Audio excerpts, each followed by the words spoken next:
আসসালামু আলাইকুম। কিছুদিন আগে আমার এক পেশেন্ট এসেছে যে ফাঙ্গাল ইনফেকশন হয়েছে, দাঁত, সহজ বাংলা দাঁত হয়েছে। তো উনি লোকাল ফার্মেসিতে গিয়ে এটা দেখিয়ে ক্রিম নিয়েছে, আমার কাছে নিয়ে এসেছে, স্যার এটা ব্যবহার করতেছি কিন্তু একটু চুলকানি কমে দেওয়ার পর কিন্তু দাঁত খালি বাড়তেছে। দেখলাম যে স্টেরয়েড, টপিক্যাল স্টেরয়েড জাতীয় ক্রিম দিয়ে রাখছে। যারা মেডিকেল সায়েন্সের স্টুডেন্ট তারা এটা ভালো বুঝতে পারতেছে, ভয়ঙ্কর ভুল। ফাঙ্গাল ইনফেকশনে, যে কোনো ধরনের ফাঙ্গাল ইনফেকশনে স্টেরয়েড দেওয়া একটা অন্যায়, অপরাধ। কিভাবে দেয়? আর আপনারা কেন এইভাবে অযাচিত ফার্মেসি দিকে এটা তো আপনাদের দোষ। আপনারা কেন গিয়ে ওষুধ নেন? আশেপাশে কি কোনো এমবিবিএস ডক্টর নাই? ডাক্তার দেখিয়ে অ্যান্টি ফাঙ্গাল, এখানে টপিক্যাল, তারপরে সিস্টেমিক অ্যান্টি ফাঙ্গাল ওষুধ লাগবে, শ্যাম্পু লাগবে, লাইফস্টাইল চেঞ্জ করতে হবে। দাগটা কেন হচ্ছে?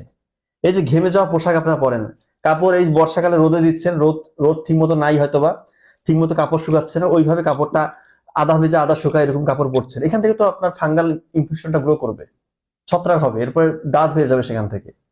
নিজের পার্সোনাল হাইজিনটা মেনটেন করতে হবে। আপনারা টাওয়েল, গামছা, চিরুনি, মোজা এগুলো কারোর সাথে শেয়ার করবেন না।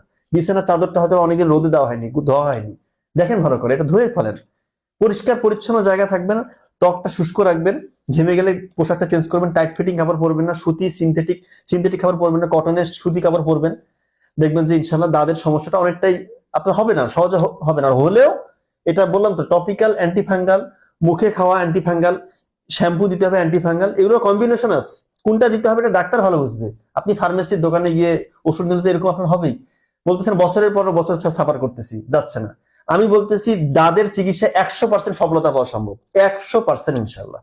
প্রপার গাইডলাইন অনুযায়ী যদি আপনি চিকিৎসা নেন, ইনশাল্লাহ এখান থেকে অবশ্যই আপনি সাফল্য পাবেন। ধন্যবাদ সবাইকে। আসসালামু আলাইকুম।